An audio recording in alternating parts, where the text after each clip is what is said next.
Hello guys, good morning. So ngayon papunta kami ng Ogdadam. So doon kami, ang plano namin is doon kami mag-breakfast. But it's very sad kasi ang usapan namin is 5 o'clock, but dumating kami doon mag 7 na guys. So late na kami. So anyway, so ito yung pinaka-accessible sa lahat na lugar from city to this place. So yun guys, mataas ng araw this time. So wala kaming choice. Papunta na kami sa aming plano na site. So ayun, nauna na mga kasama namin, late na kami, nauna sila. So ayun, it's very sad nga. So ayun nga, late. So dahil nagyapon, continuous. So nagalit si madam. Sige, okay na natin. Nabit mo na gano'n. Tamis ng kapayas kagabi. Uy, ubos ang mangga gahapon. Parang walang gusto umalis sa pwesto. Tambay lang sa harap naman. Husaray! Buti na lang, mura. 5 lang ang ano. Guys, woke up like this. Bago matulog, nagsaing pa kami. Uy, maganda. Wow! Woke up like this, guys. Woke up like this. Ito yung pinaka-dabis na kuha. Dapat George Saudi. Uy, ganda. Parang nag-date lang kayo dito. Ganda yung sa likod. Nag-date lang kayo. So, ayun guys. Breakfast time.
Konti lang sa South sa Qatar kay Ramadan. Sa Dubai, dami. Mahal ang Bakit si kuya, ha? boy ba? Ay, marami naman. Kaso, ano, sa bahay, lagi na nila tinatanong yan si John. John, saan si Rania na John? Kaya nga.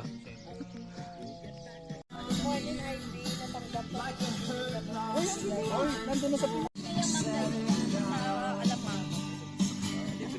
Sabi yung hapon. Pero wala na. Kinapon ko pa yan. Nakakain mga kwan. boss, paano to? Oh.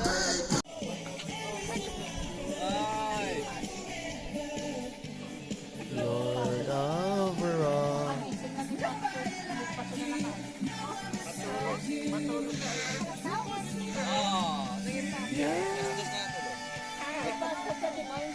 And this praise resound. Pagbalik na dito, parang dito.